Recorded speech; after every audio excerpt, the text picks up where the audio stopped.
Morning, Alan. Wally, Piers. Come on. Piers, why have you commissioned all these portraits of yourself in fancy dress? Oh, they're my forebears. Of course, I was forgetting. Being a congenital idiot means it runs in the family, doesn't it? Exactly. Ta-da! Sir Bollocks von Fletcher Dervish. The first baronet. Do you know the story of how Sir Walter Raleigh put his cloak down on a puddle for the Queen to walk on? Don't tell me Sir Bollocksford was responsible for the puddle. Well, it was the first time that he met the Queen, so he got rather overexcited. Yeah. And this mouth breather is? Great-great-great-great-great-grandpa Peregrine. Oh, no, I've heard of him. Tell me, was he the syphilitic child molester or the one who got hanged for interfering with farm animals? He didn't interfere with them. He was just a pioneer of artificial insemination. You can't get much more artificial than knobbing a goat. Might as well be hung for a sheep as a lamb. Well, he wasn't hung, so there. His sentence was transportation to Australia. Australia, where there were 75 farmyard animals for every human being. Talk about landing on your sheep.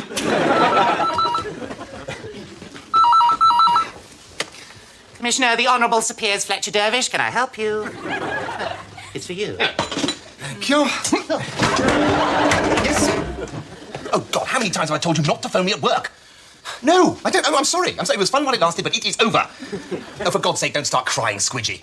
Yes, all right. I'll return the photographs if becoming the Queen is so important to you. So, how was London, Piers?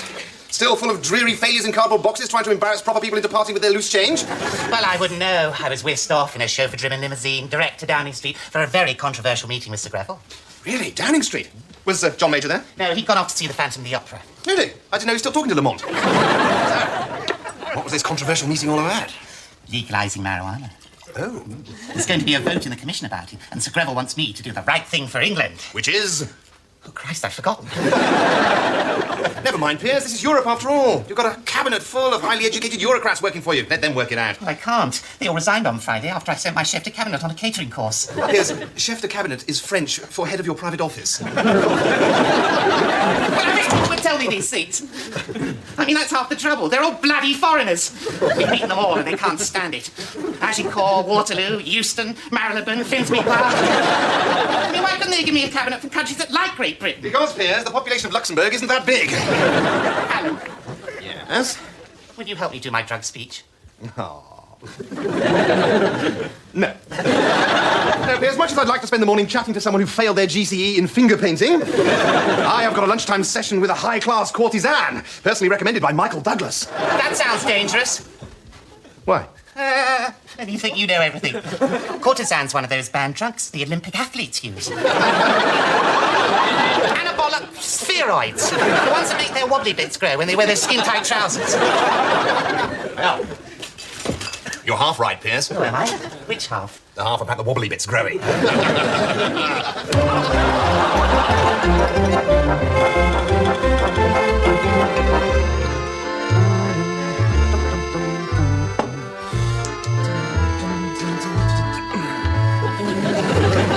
I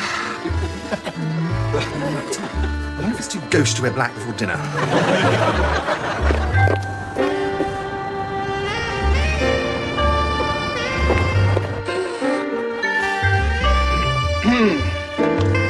Oui. Alors, je suis ici pour faire service à Monsieur Bastard. Oh, good. Do you have anything that you could show me by way of identification? Come on up. Good. Click. No, it's lacking something. Of course.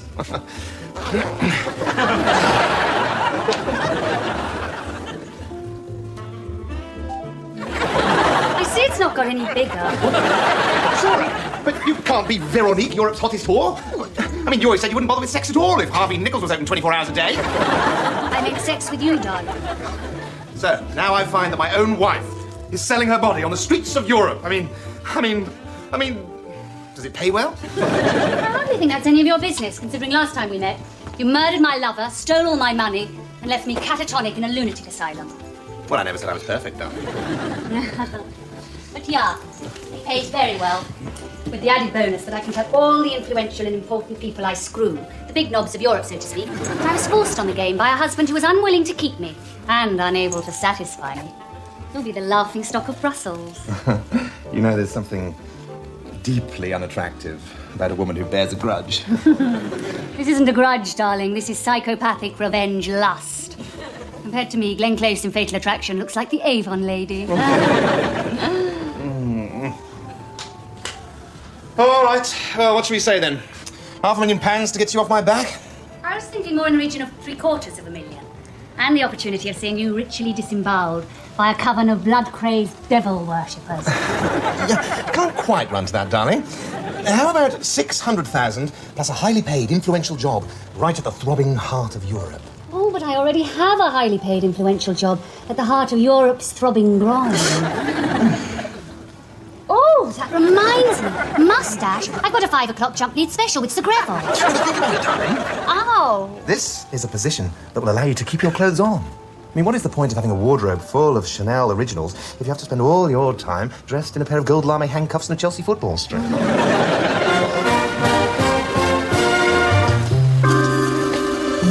Sorry I'm late, Bastard, but I was tied up. Have you paid extra? Oh, absolutely. Worked every hard, ain't you?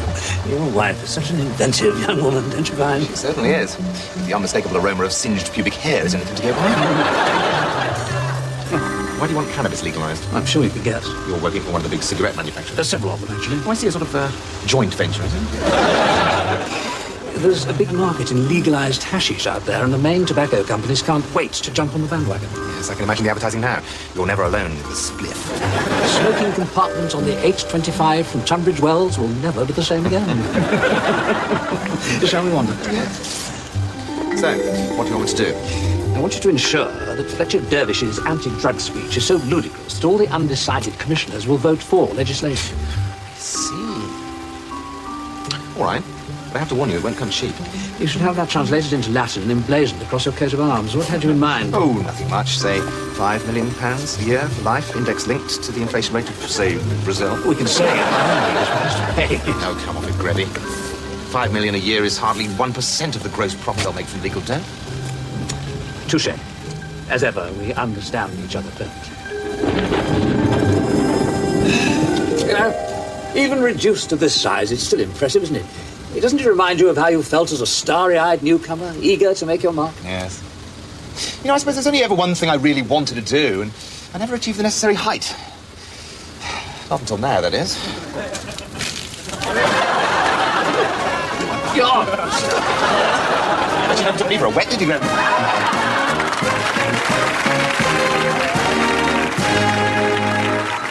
Hello? Yes, I'll have to get back to you on that. Hello? Yes, I'll have to get back to you on that. Oh, shut up, you stupid woman. Oh, no. I wasn't talking to you, Mr. Delors. For the last time, I do not know who Squidgy is. Hello? Yes, I'll have to get back to you on that. Hello?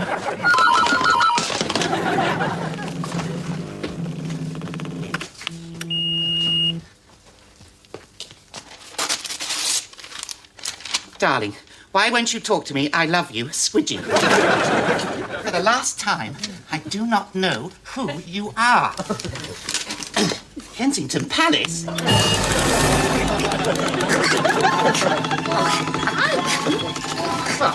I knew it was overworked, but I never realised he was suicidal. Don't you think we should do something?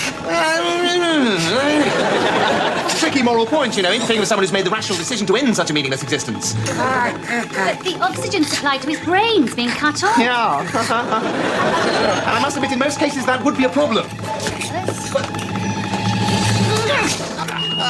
Oh, thank you.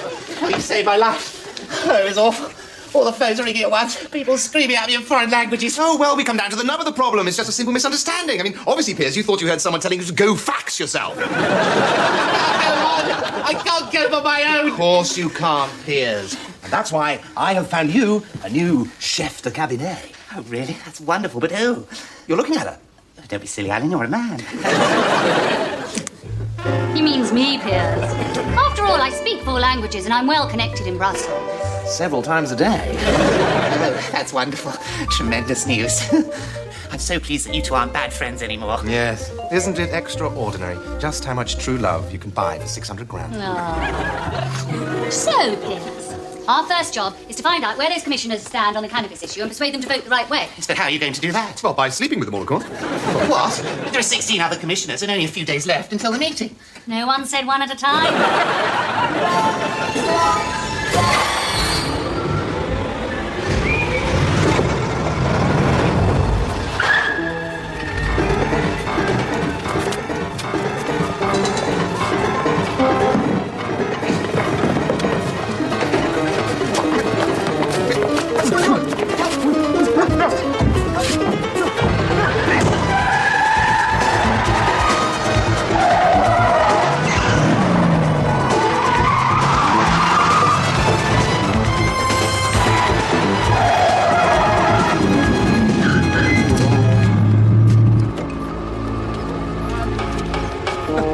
No, Otto, what do you want to do, Otto? What do you want me to do?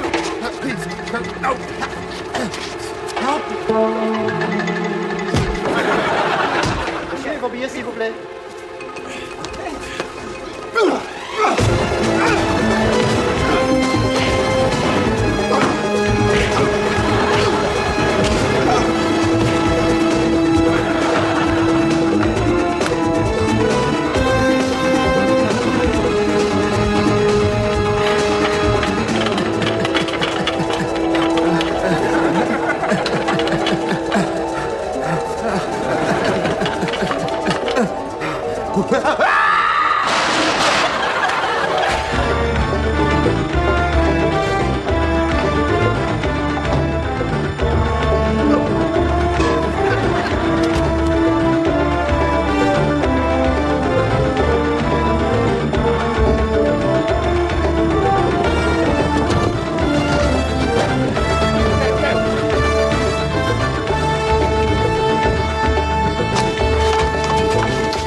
Mr. Bastard, hello.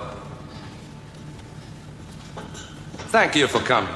I know what a busy life you MEPs lead. That's about all right. I had nothing on except a small black hood. Very good, you've got balls. Whether you keep them depends upon our reaching an understanding. Consider it already reached. Consider it surpassed. Excellent. You see, my organization is very concerned at the proposed legalization of cannabis. I see, so you're the moral majority. No, we are the amoral minority. You see, if cannabis is legalized, a lot of people will lose their livelihoods. Growers, smugglers, dealers, hitmen. Legalization will undermine the price and lead to financial ruin for all these small business people.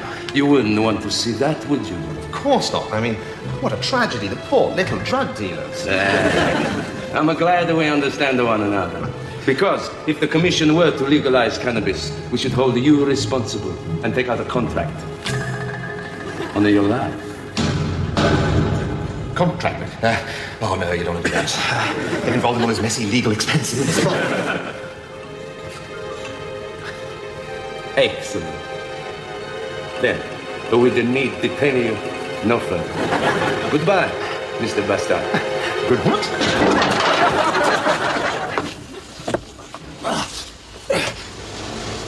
Sarah, what are you doing here? Drive! I just got a mysterious phone call telling me to go and pick you up by the ball. Lovely. Another day, another lobster.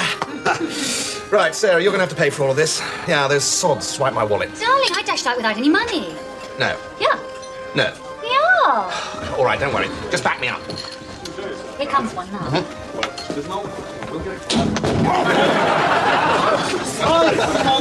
course he's not okay, you stupid little man. Lord knows he had £20,000 worth of bridge work done last week. Look what you've done. You'll be hearing from my lawyers. Well, hey, now, wait, please, your lordship. There's no need to get legal.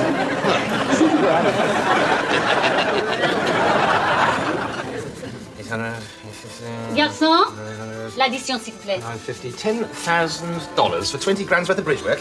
He got off lightly, didn't he? Yeah.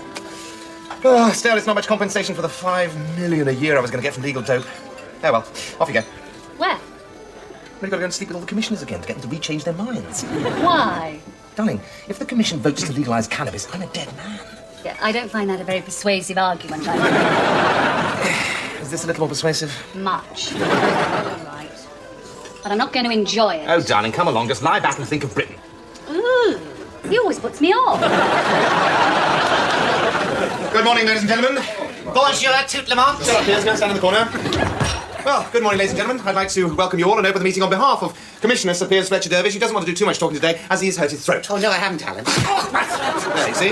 Now, as I'm sure many of you are aware, some commissioners expect to reach a decision this morning on the hashish proposal. However, Commissioner Sir Piers feels very strongly that the EC should move no further towards liberalising its drug regulations without extensive further investigation. Isn't that right, Sir Piers? Yeah, very succinct, Donald. And therefore, Sir Piers is proposing that all commissioners should go on a 6-month fact-finding mission to all the major cannabis-producing areas of the world. We are talking about the West Indies, Mexico, Morocco, India, and of course, the Marquis of Blandford's greenhouse. Naturally, all travel, accommodation, and sexual services will be first class. Cannabis has been almost completely decriminalised in Holland without any serious social problems arising. Really? And what about the devastating effect that cannabis has on the short-term memory? What are we discussing again? Yes, I didn't know you had relatives in Holland. No, I'm sorry, but we cannot continue to ban such a harmless substance without a very good reason. Really? Well, now I believe you all know Sarah Gidley Park, Sir Piers' new chef de cabinet. Oh, yes, I think I can safely say I know most of you quite well. F2 Clompis, Monsieur Pipi, Frankfurter. Well, now, as it's nearly lunchtime, shall we go straight to the vote? I propose that we maintain the ban on cannabis for the next 100 years. Well, that appears to be fairly completely unanimous. Good. Congratulations, Commissioner. You pulled it off. Good morning, everyone. Good morning.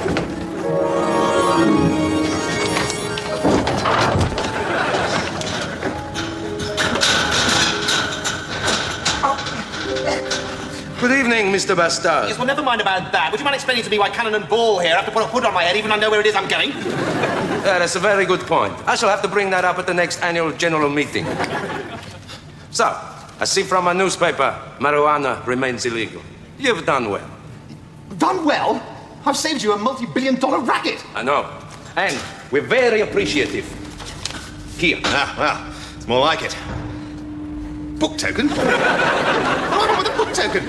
Yeah, it's not just a book token. Look, it's from W.H. Smith. You can use it for stationery, cassettes. You can put it towards a compact disc. Are you taking a piss? Yes. Look, I'm already several $1 million out of pocket in bribes alone. Surely I get those back. Yeah, that's not up to me. I would have to consult with the big boss. So consult. He wants $1 million. Tell him to go screw himself. Anything you say, boss. You. I think we can call it quits now, darling. We'll be quits once I've killed you. I don't think that's a very good idea, darling. My friends come from Sicily. They invented the word vendetta. Sarah?